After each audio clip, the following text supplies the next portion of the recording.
Friends ఇప్పుడే అందిన వార్త ఘోర ప్రమాదం విమానానికి గాలిలో 150 మంది నిద్రపోయిన పైలట్లు అంటూ వార్తలు అయితే వస్తున్నాయండి. దీనికి సంబంధించి వివరాలు చెప్పడానికి వీడియో చేయడం జరుగుతుంది. చాలా మంది వీడియోస్ ఉన్నారు కానీ సబ్స్క్రైబ్ చేసుకొని మర్చిపోతున్నారండి. దయచేసి ఛానల్ సబ్స్క్రైబ్ చేసుకొని బెల్ ఐకాన్ ఆల్ పైన ట్యాప్ చేయండి. ఇటువంటి ఇంపార్టెంట్ ఇన్ఫర్మేషన్ మిస్ అవ్వకుండా మీ ఫోన్ నోటిఫికేషన్ రూపంలో వస్తుందండి.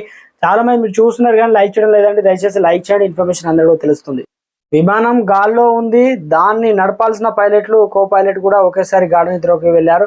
దీంతో విమానం దారి తప్పింది. అరగంట తర్వాత మేల్కొని చూసిన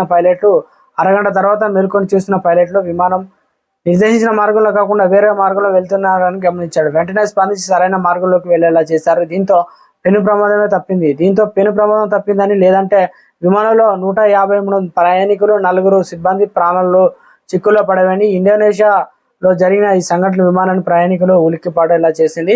ఈ సంఘటనలో 2 పైలట్లు సస్పెన్షన్ వేట్ అయితే వేశారు.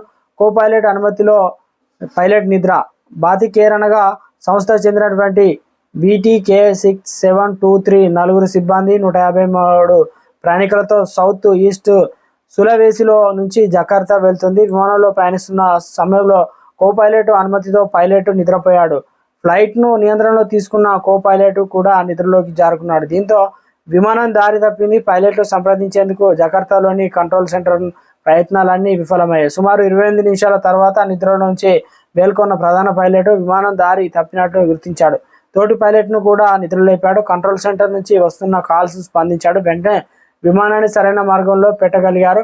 ఫ్లైట్ను జకార్తాలో సురక్షితంగా ల్యాండ్ చేశారు. పెద్ద ప్రమాదమే తప్పిందంటున్నారు. ఒక్కసారిగా అందరూ ఊపిరి పీల్చుకున్నారు.